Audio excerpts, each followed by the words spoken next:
Bonjour à toutes et à tous, merci de nous rejoindre sur notre chaîne. Le message que nous allons écouter ensemble aujourd'hui nous provient du Québec au Canada. Il nous sera donné par notre pasteur que vous connaissez maintenant, Roger Labelle. Le titre de son message, c'est La glorieuse réalité, basé sur un passage qui se trouve dans Hébreux, chapitre 2, à partir du verset 5 à 10.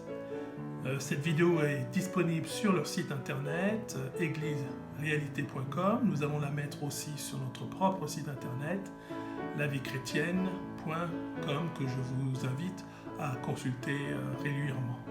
Je vous souhaite donc, au nom de tout le CEN, un bon visionnage. Et quant à nous, nous nous retrouverons samedi prochain à 15h sur la plateforme de rencontres virtuelles habituelle, à la même adresse. Au revoir.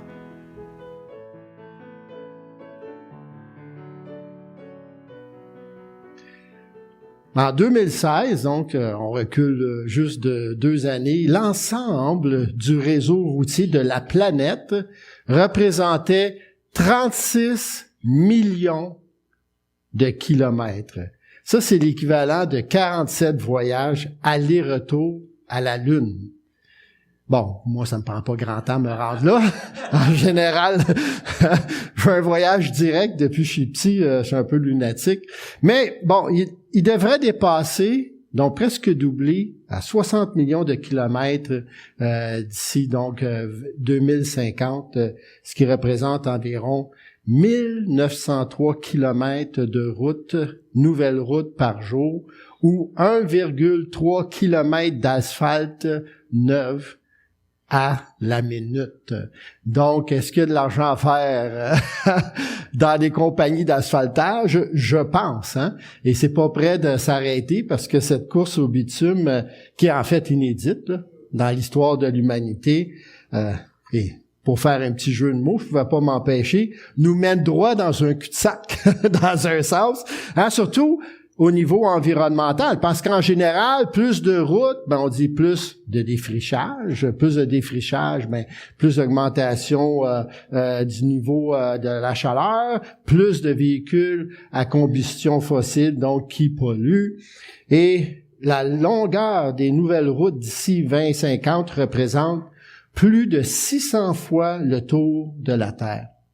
Bon, on peut se consoler. Heureusement, il y a Google Maps, hein, pour être capable de se retrouver. Puis en même temps, on dit, pas un avenir trop glorieux pour notre planète. À un moment donné, ça va ressembler à une grosse boule de spaghettis noirs, hein, remplie d'autoroutes. Et mais en fait, comme l'auteur du livre aux Hébreux le confirme dans notre texte de ce matin, c'est beaucoup plus simple. Au niveau du chemin, ce chemin unique qui mène à la gloire et à l'honneur éternel pour les êtres humains, bien sûr, dont vous et moi faisons partie. Et je ne sais pas si le vieux dicton « tous les chemins mènent à Rome » est encore actuel ou toujours vrai, mais la réalité, bien aimé, c'est qu'il n'y a qu'un chemin, un seul, qui mène à Dieu. Et Christ lui-même a dit « Nul ne peut aller au Père, hein, sans passer par moi ». Et c'est le seul chemin qui nous mène à la gloire. Mais celui qui est lui-même, dans sa personne et dans son accomplissement, dans son œuvre, le Christ est lui-même le chemin. Jésus a dit, je suis le chemin. Et ce qu'il a fait, pour vous et moi, pour l'humanité, il a tracé, défriché ce chemin en s'incarnant. Hein, en devenant lui-même, donc, à travers sa vie, sa mort, sa résurrection et son ascension, donc, ce chemin pour vous et moi, pour être en communion avec Dieu. Et on poursuit ce matin, donc, dans l'Épître aux Hébreux, et notre passage d'aujourd'hui commence au verset 5 du chapitre 2, Hébreux 2, verset 5. Bon, je vais m'arrêter plutôt de façon arbitraire au verset 10 aujourd'hui, parce que, bon, éviter que ça soit trop long, et parce que l'auteur termine sa pensée juste à la fin du chapitre 2, donc il y aurait beaucoup trop de matériel. On ne sait pas avec certitude quelles étaient les tentations, hein, pour ces chrétiens, et que ce soit les époques, peu importe, chaque génération, je crois, a ses tentations, sachant que l'adversaire est toujours présent, et le prince de de l'air et celui qui fait passer ces messages également. Mais je pense qu'on peut dire qu'en dessous de tout ce qui se passait pour ces Juifs qui s'étaient convertis au christianisme, ils n'étaient pas tout à fait sûrs, je pense, ou convaincus de qui était exactement Christ, où il se situe dans leur vie. Ils savaient pas exactement qui il était, ce qu'il avait fait pour eux. Bon, peut-être qu'il était seulement qu'un modèle de foi, finalement, parmi tant d'autres.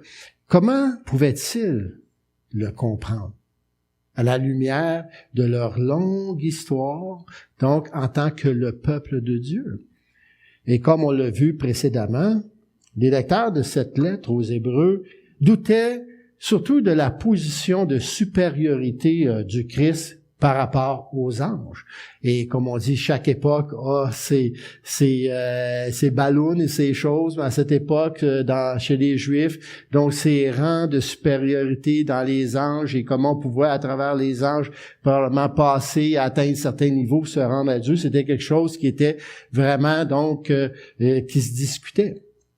Et ces doutes étaient liés, donc, à cette croyance répandue que la création, l'humanité, tout ce qui est, on pourrait dire terrestre, tout ce qui est charnel, matériel, est inférieur aux choses célestes. Et c'est de là où l'ascétisme aussi a pris beaucoup d'ampleur à cette époque, à l'époque du Nouveau Testament.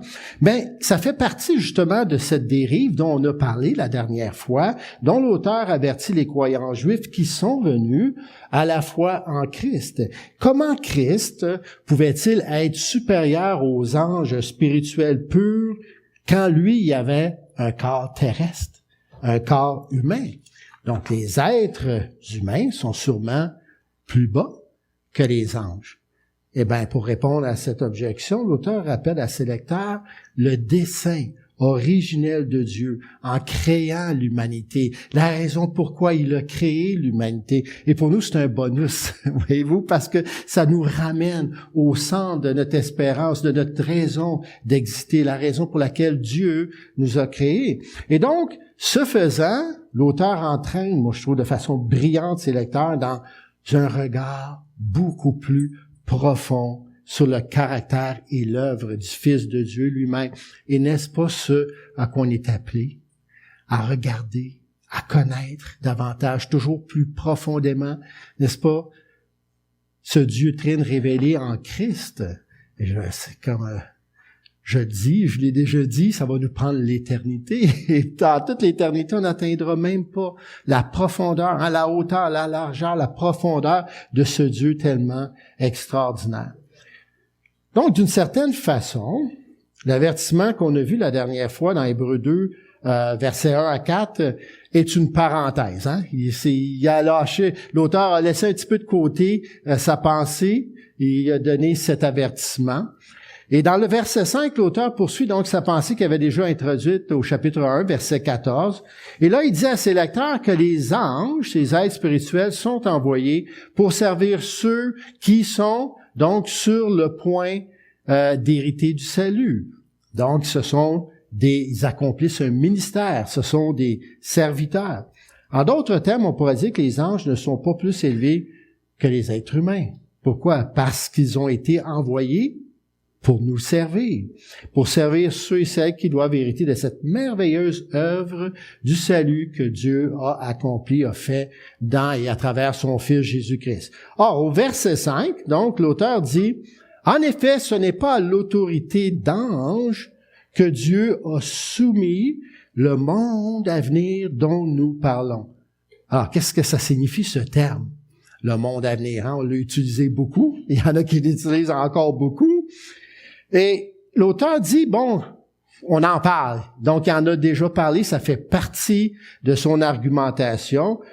Et on peut voir qu'au tout début de sa lettre, l'auteur décrit le Fils comme étant celui que Dieu a établi héritier de toutes choses. Donc, s'il est héritier, c'est parce qu'il y a un héritage. Puis, plus tard, il cite le psaume 110, le verset 1, où Dieu dit, « Assis-toi à ma droite jusqu'à ce que je fasse de tes ennemis ton marchepied. » il apparaît donc évident que le monde à venir est l'héritage du Fils, c'est-à-dire quand Dieu soumet tous ses ennemis à ses pieds. Et ça nous amène à une autre question, la suivante, de qui parle l'auteur. Donc, s'il parle plutôt du mondané comme appartenant au Fils, alors à qui ça appartient, donc, c'est certainement le Christ lui-même. Mais il y a deux autres points à prendre en considération. Les deux qui relient ce verset, donc, au chapitre 1, verset 14. Tout d'abord, en grec, à venir, ici dans 2, verset 5, est traduit du mot « melo » qui signifie « sur le point ». C'est le même mot qu'on a vu la dernière fois dans 1.14, ceux qui vont, melo, hériter du salut. Alors, est-il en train de relier le salut qu'ils sont en train, sur le point de recevoir, avec le monde qui est sur le point de venir? Bien, c'est exactement ce qu'il est en train de faire. Deuxièmement, le verset 14 parle de la position des anges par rapport à l'humanité. Donc, quand l'auteur dit ici que c'est pas aux anges que Dieu a soumis le monde, est-ce que c'est pas l'inférence la plus naturelle? Alors que ce soit aux êtres humains qu'ils soient soumis. Pourquoi? Parce que c'était déjà cette comparaison. C'est le début de sa pensée au chapitre 1, verset 14. Les êtres humains étaient ceux à qui le monde était soumis par Dieu. Donc, Dieu a donné, dans le départ, dans le jardin d'Éden, donc cette soumission, cette domination à l'homme. Maintenant, l'auteur cite Psaume 8, versets 4 à 6. C'est un psaume de louange, c'est un psaume d'émerveillement, le fait que le Dieu qui a fait les cieux et la terre nous mette à une telle place d'honneur, nous les êtres humains. Et c'est déjà là, c'est déjà dans l'Ancien Testament, et on va lire, donc l'auteur le cite, chapitre 2, versets 6 et 7. Donc, il cite ici le psaume 8. Quelqu'un d'ailleurs a rendu quelque part ce témoignage. Qu'est-ce que l'homme pour que tu te souviennes de lui, ou le Fils de l'homme pour que tu prennes soin de lui? Tu l'as baissé pour un peu de temps au-dessous des anges, tu l'as couronné, notez, d'honneur, de gloire et d'honneur, et tu lui as donné la domination sur ce que tes mains ont fait. Verset 8. Tu as tout mis sous ses pieds. En effet, en lui soumettant toutes choses, Dieu n'a rien laissé qui échappe à son autorité. Maintenant, pourtant, nous ne voyons pas encore que tout lui soit soumis. Toutefois, notez, là, il nous amène à un autre endroit, celui qui a été abaissé, pour un peu de temps au-dessus des anges, comment? En vertu de son incarnation, se faisant chair comme nous, Jésus, on le voit maintenant, à travers son ascension, n'est-ce pas, couronné de gloire et d'honneur à cause de la mort qu'il a faite. Ainsi, par la grâce de Dieu, notez, il a connu la mort pour quelques-uns. Non, pour tout être humain. Et on va revenir à cet aspect tantôt. Donc ici, l'auteur utilise la citation pour montrer que l'intention de Dieu pour l'humanité, bien que créée plus bas que les anges, ne l'est que pour un court instant. C'est pas la fin, c'est pas le but de Dieu. Le plan de Dieu pour ses porteurs d'images, parce que vous et moi, en tant qu'êtres humains, nous sommes les porteurs d'images de Dieu, n'est-ce pas? Pourquoi? Parce qu'on a été créés à l'image de Dieu. Pas nécessairement comme on voit Michel-Ange, vous savez, la fameuse peinture qu'on se réfère, tu sais, où pour moi ça retient un petit peu plus la mythologie, tu sais, c'est de l'anthropomorphique, c'est Dieu a pas un corps comme les êtres humains, mais l'image est beaucoup plus à ce niveau où on peut être en relation avec ce Dieu. Bien sûr, maintenant, Dieu s'est fait chair, donc il a amené notre humanité dans l'être qui est Dieu, mais ça ne change pas nécessairement Dieu. Dieu est toujours un être spirituel. Donc, on est ses porteurs d'image. Il nous a fait son image, et ce qui est extraordinaire, c'est qu'ils seront couronnés de gloire et d'honneur et qu'ils auront tout mis sous leur domination. Je suis rendu ailleurs. Ça peut être la même chose des fois. À travers leur résurrection, comment, hein? Leur résurrection, leur union avec Christ en tant que quoi? Enfants de Dieu. Enfants de Dieu en vertu du statut même de fils de Christ. C'est vraiment incroyable. Est-ce que vous n'êtes pas encore ébahis par le plan de Dieu? Ce que Dieu a accompli. Le plan de Dieu est qu'il va élever sa modeste création humaine pour être plus élevée que les anges. Et c'est ce que l'auteur veut que ces gens comprennent. Dans le royaume de Dieu, bien sûr, Jésus, c'est son royaume, right? Il y a un roi, il n'y en a pas deux, il n'y aura pas d'élection, hein? Il n'y aura pas, choisissez-vous un homme parce que vous voulez pas de moi. Ça va être différent dans le royaume. L'Esprit va être manifeste. Aujourd'hui, on a les arts de l'Esprit. Un jour, on va baigner dans la plénitude de l'Esprit. Et à travers l'Esprit, il va gouverner, il va régner dans les esprits, dans les cœurs humains. Il n'y aura plus aucun obstacle sous un nouveau ciel, une nouvelle terre. Et voyez-vous, c'est ce renouvellement de toutes choses, hein, comme Christ dit, on le voit dans le Seigneur ressuscité dans l'Apocalypse, dit, voici, je renouvelle, je fais toutes choses nouvelles. C'est ça qui va constituer la venue du royaume. Mais bien que Jésus ne remettra pas la domination de son royaume à ses citoyens humains, ses citoyens, vous et moi, hein, vont partager, on va participer donc à sa domination, à son règne. Donc, on va régner avec Christ. Et on va le faire également sur les anges. Et comme on va le faire parfaitement, hein, à travers la parole, à travers l'Esprit de Dieu. Et en ce temps-là, pas avant, il va être clairement manifesté que Jésus a en effet vaincu le monde. Et on va régner sous et avec lui en partageant sa victoire royale. Maintenant, où est-ce qu'on voit ce but pour l'humanité en train d'être élaboré, en train d'être accompli? Ben, l'auteur et vous et moi aujourd'hui, il nous dirige directement, hein, leur dit dans ces prochaines phrases, on ne le voit pas en regardant à nous-mêmes, en se concentrant sur nos propres circonstances, nos situations, et souvent on a tellement les yeux rivés sur nos circonstances, et c'est le problème de beaucoup de gens qui essaient d'interpréter Dieu à partir de ce monde déchu, à partir de cette existence déchue. Mais au lieu de ça, on voit que Dieu est en effet fidèle. Ce qu'on voit ici, c'est que Dieu est fidèle à sa parole. Pourquoi? Pour notre glorification. Et on le voit comment? On le voit lorsqu'on regarde à Christ, à Jésus, en qui il nous a créés, dans le but distinct qu'on partage sa gloire et son honneur. Remarquez maintenant que c'est la première fois que l'auteur fait référence au Fils de Dieu en le désignant par le nom de Jésus. Jésus est le nom que le Fils de Dieu reçoit lorsqu'il s'incarne, il prend notre chair. Et c'est Jésus, voyez-vous, ce Jésus, donc, Emmanuel, celui Dieu qui vient parmi nous, mais dans la chair, qu'on voit abaisser, aussi pour un peu de temps, au-dessous des anges, qui est maintenant couronné de gloire et d'honneur, ayant enduré la souffrance et la mort.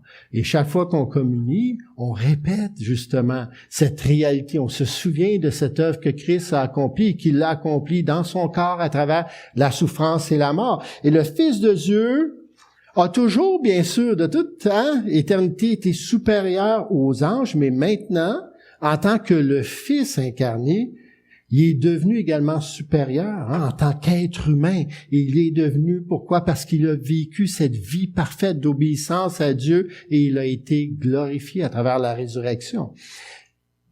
Alors, quel est le lien entre les desseins de Dieu pour l'humanité et le fait de voir ce psaume s'accomplir en Jésus, parce que c'était quelque chose qui était prophétisé.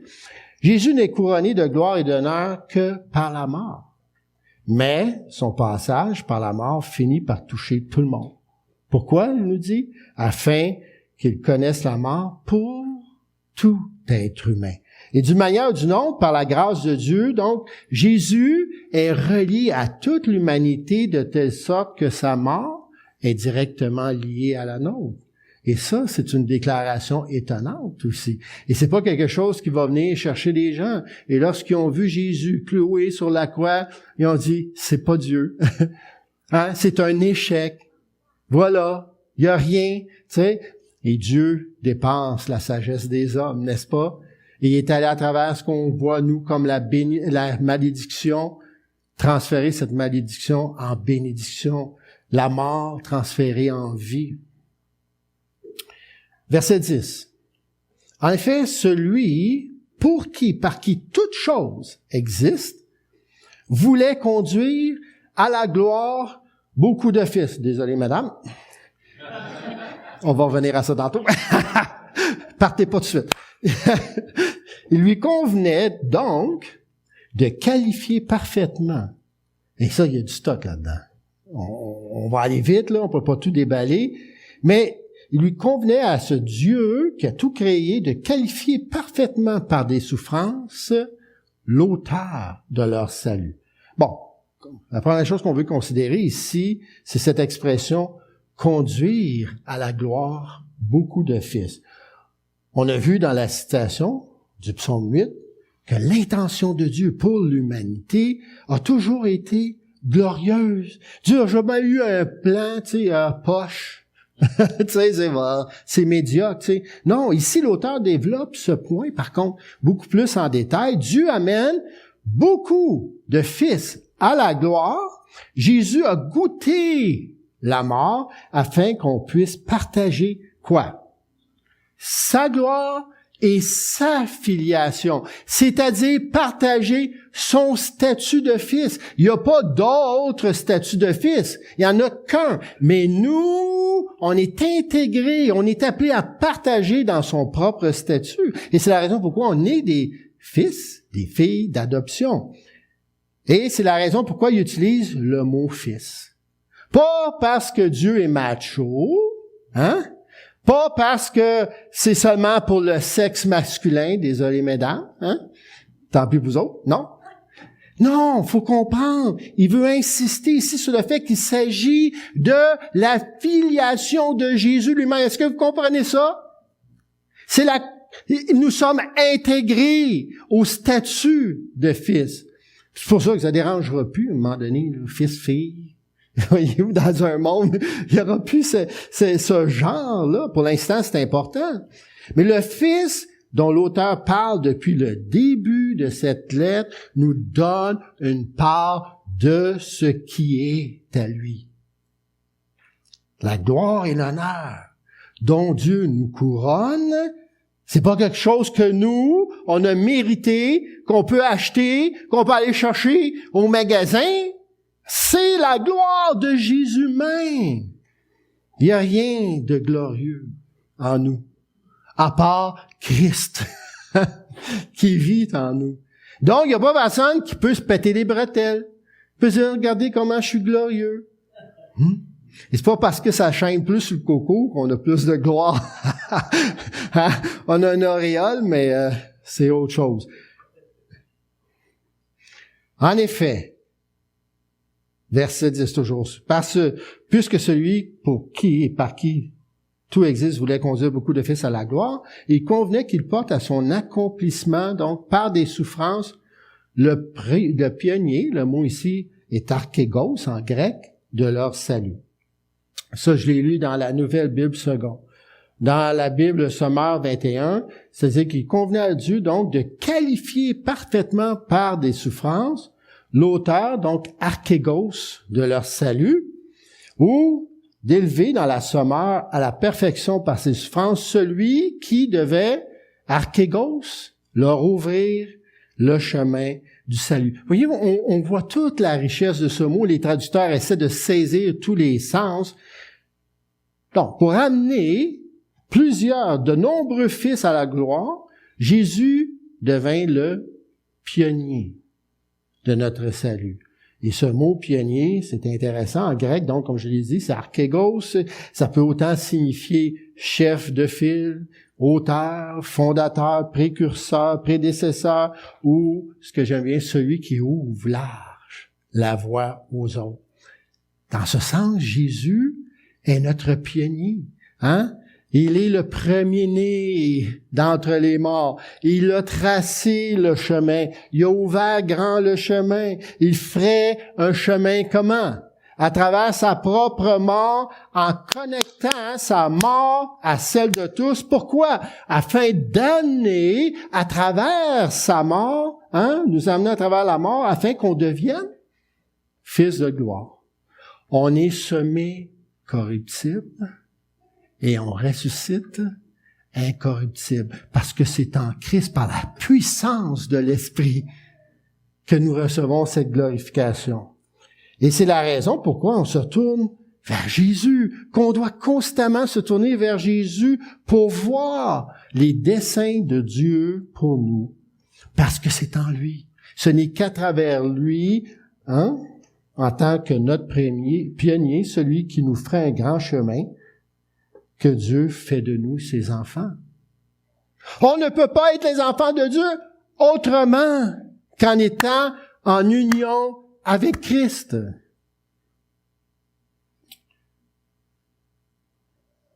Quelques passages rapidement pour nous rappeler cette réalité. Jean 1, versets 11 à 13, où Jean décrit, dès le verset 1, ce Dieu qui est la parole, qui vient parmi nous, qui est Dieu, à tous ceux et celles qui l'ont reçu, cette parole, ce Fils de Dieu, à ceux qui croient en son nom, notez, cette parole a donné le pouvoir.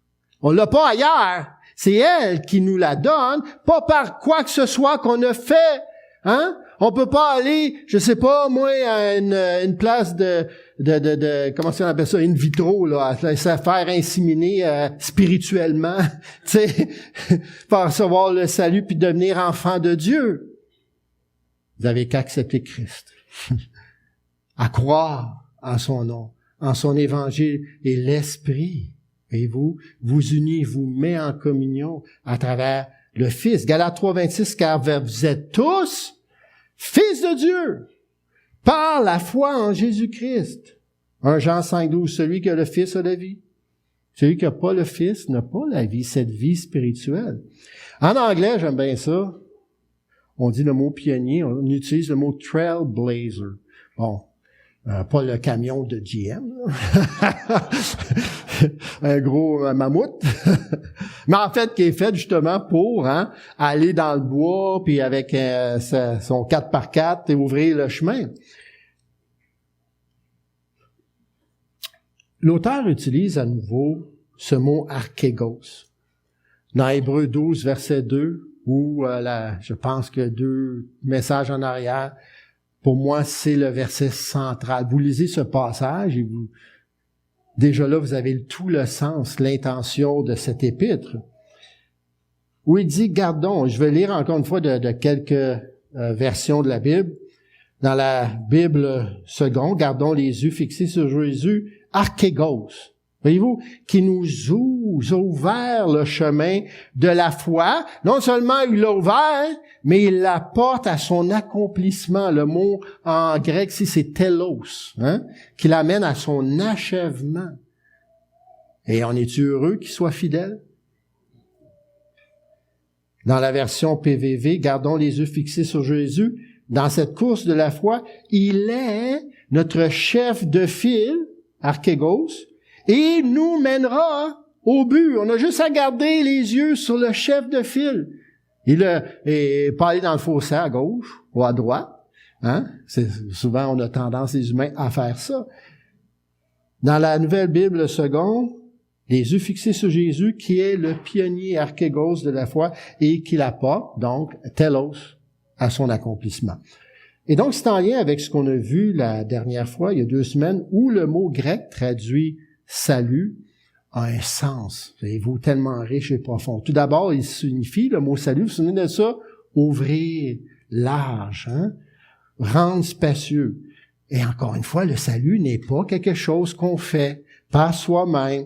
Pourquoi? Parce qu'on en est incapable. Il doit être fait pour vous, par quelqu'un d'autre, quelqu'un qui vient de l'extérieur et qui ouvre grand les portes de la prison, qui ouvre grand la sortie, la voie de la liberté. Et c'est pourquoi cette seule liberté, on peut l'avoir à travers Christ, celui qui a payé la rançon pour nos péchés. Donc, notre compréhension de ce grand salut, notre compréhension de ce grand salut, du salut dont on hérite, a également donc été élargie. Et plus qu'on regarde à Christ, plus que notre compréhension du salut s'élargit. Jésus, Dieu, qui parle lui-même dans notre temps et dans nos espaces actuels, a purifié nos péchés, nous a libérés de nos impuretés. Pourquoi? Afin qu'on puisse être élevés dans la filiation et la gloire avec lui. C'est-tu pas magnifique que Dieu prend quelque chose qui n'a rien de glorieux, mais il nous a créés pour partager sa gloire? Dieu est glorieux. Jésus a été nommé héritier de toutes choses et en lui, qui est notre pionnier, notre chef de file, en tant que l'un de nous, on peut maintenant partager sa domination sur toutes choses, partager son héritage, son propre héritage. Paul prie pour les Éphésiens, dans Éphésiens 1 au verset 18, dans cette prière, afin que Dieu illumine les yeux de votre cœur, pour que vous sachiez, que vous compreniez quelle est l'espérance qui s'attache à son appel. Quelle est la richesse? On peut pas s'imaginer, mais c'est quelque chose, si on regarde plus à Christ, on peut davantage comprendre quelle est la richesse de la gloire de son héritage qu'il réserve aux saints. C'est extraordinaire. Tous les trésors de la science et la connaissance sont cachés en Christ, Colossiens, il me semble, début chapitre 2. L'auteur ajoute ensuite au verset 10, Hébreux, donc, on est toujours de retour dans notre texte de ce matin, Hébreux 2, verset 10. Vous êtes toujours avec moi? OK, je vous laisse aller au café bientôt, là. Notez, ça c'est le dernier passage et c'est tellement juteux.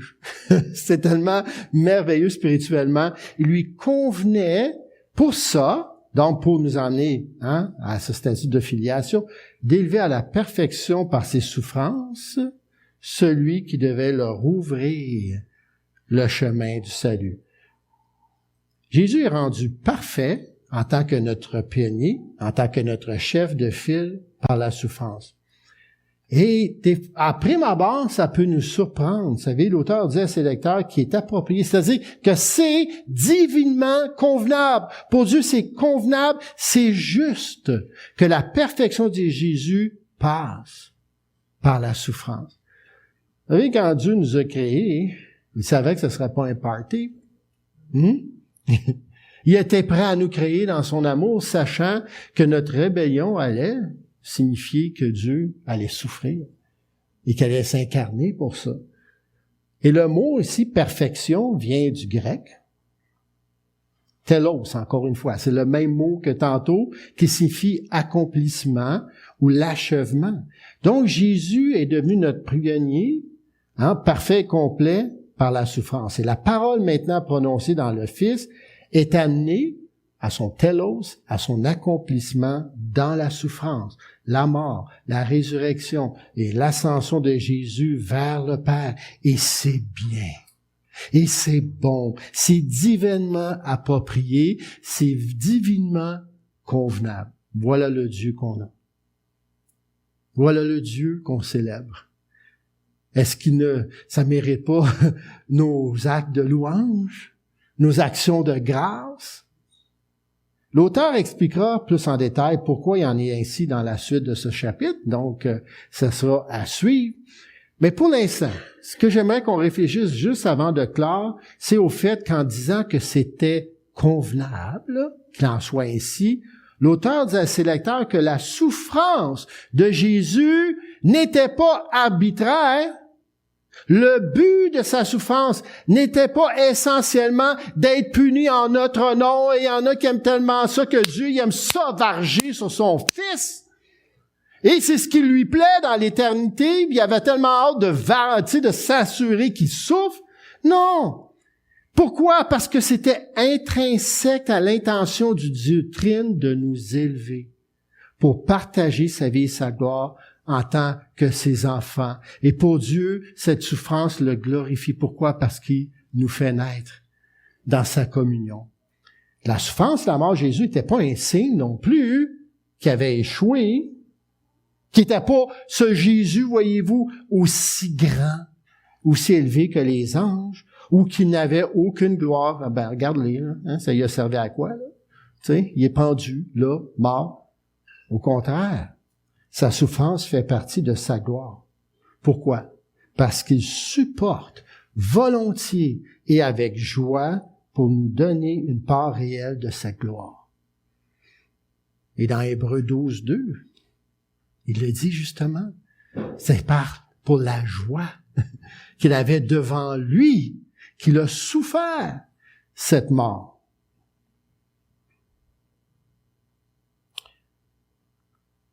J'ai pas pu résister qu'on lise ce passage ensemble dans 1 Jean 3. On a lu tantôt de 1 Jean, c'est en continuité, pas parce que je l'avais prévu, mais Marilyn l'a mis dans le texte.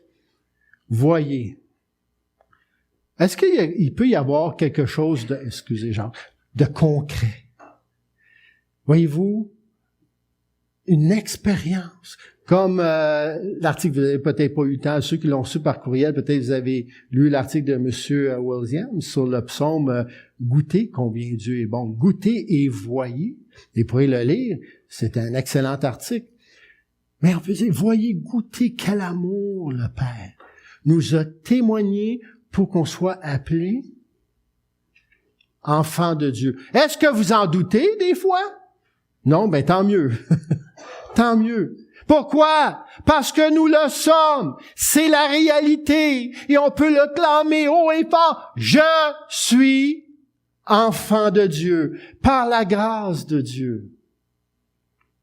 Et si le monde ne nous connaît pas ou reconnaît pas qu'il en est ainsi, ben c'est parce qu'ils n'ont pas connu Dieu. Et le jour où ils vont le connaître, ils vont dire, « Ah oui! J'ai été créé pour être l'enfant de Dieu. » Bien-aimé. Notez, il dit pas les haïs ou les... Non. Bien-aimé, c'est ce que nous sommes. Nous sommes maintenant là, enfants de Dieu, et ce que nous serons n'a pas encore été manifesté, c'est-à-dire ce corps incorruptible, cette glorification, mais nous savons que lorsque cela sera manifesté, nous serons semblables à lui, dans un corps glorifié. Pourquoi? Parce que nous le verront tel qu'il est. Et à date, il y en a juste à peu près 3. Ou ben, après ça, les disciples qui l'ont vu avant qu'il monte au ciel, mais qui l'ont vu dans son état, dans son corps de résurrection. Et j'imagine qu'il a dû mettre un peu de voile pour pas trop les éclabousser par cette pureté. Vous savez, c'est quand Jésus a été transfiguré, c'était juste un aperçu de cette gloire qui rayonne du Fils. Et vous et moi, on est glorieux, glorieuse dans le Fils, pas par ce que nous avons fait ou faisons, mais par cette union qu'on a à travers la foi en Christ. Ainsi, en voyant Jésus, en gardant à lui, qu'est-ce qu'on voit? On voit que Dieu s'est donné. Il s'est donné lui-même à nous et qui nous permet d'être vraiment, vraiment ses enfants. On ne pouvait pas trouver notre chemin vers Dieu. C'est comme être poigné dans un labyrinthe, là, une course de rats, là, vous savez, puis on tourne en rond, ou des genres de films, vous savez, où les gens sont comme poignés dans le temps, tu sais. ils revivent toujours la même affaire, puis ils essaient d'en sortir. Ben, je sais pas, j'avais déjà vu on n'en pouvait pas en sortir, on était pognés là. On pouvait pas trouver notre chemin vers Dieu, on pouvait pas s'élever vers lui, et donc, pris au piège, enfermés dans le brisement du péché, dans notre incapacité de voir Dieu pour qui il est, on ne peut pas se sauver soi-même, on peut pas se délivrer, on peut pas se donner la liberté, on ne peut pas se donner l'espace, on peut pas s'ouvrir la voie, on peut pas trouver la plénitude, on peut pas trouver le shalom, le bien-être. Mais Dieu, en Jésus, le Fils incarné, qui est un avec nous dans notre humanité, l'a fait. Il l'a fait pour nous. Et c'est une réalité. Et c'est une réalité glorieuse et sans fin, dans laquelle on a été intégré. Et cette vision que nous avons dans le Christ est faite pour être vécue. Et c'est ce qui doit déterminer la façon qu'on vit dans ce monde. Parce que c'est une richesse incomparable qui nous a été révélée. C'est un mystère révélé. Vivons-le. C'est gratos. C'est free, hein? C'est donné. Pourquoi pas sauter dedans? À pieds joints, corps et âme, les communier ensemble en tant que la famille de Dieu, enfants aimés et pardonnés du Père par le Fils dans la puissance du Saint-Esprit, maintenant et pour l'éternité. Amen. Amen.